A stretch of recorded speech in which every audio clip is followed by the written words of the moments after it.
La suite du live et on a ce matin une question qui risque de vous concerner au plus haut point. Faut-il en finir avec le permis de conduire à vie? On a un projet de loi européen qui est sur le point d'être débattu et qui voudrait imposer une visite médicale tous les 15 ans aux automobilistes.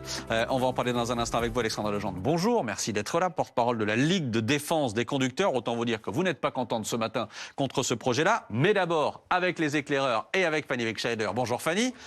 On va voir ce qu'il y a précisément dans ce projet européen.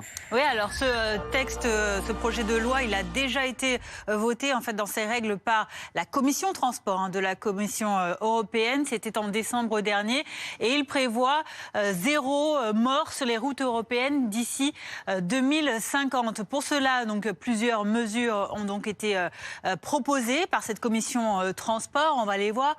Elle propose donc des contrôles médicaux qui seraient donc obligatoire pour conserver son permis de conduire à plusieurs moments de la vie des conducteurs.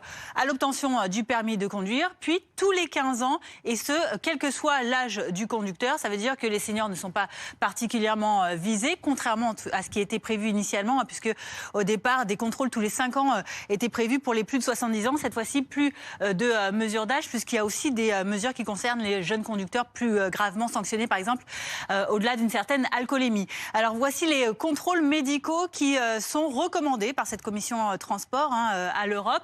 À minima, un test de la vue, de l'ouïe et des réflexes.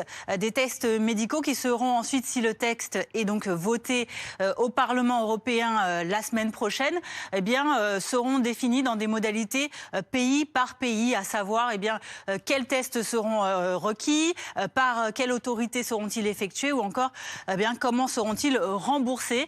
La date d'application de ce projet de loi, si tout se passe bien, est prévue à l'horizon 2027. Merci beaucoup Fanny. Alexandra Legendre, qu'est-ce qui vous pose problème? Pardon, mais ça paraît être un peu le bon sens de se dire on va vérifier régulièrement l'état de santé des conducteurs pour ne pas qu'ils représentent un danger sur la route.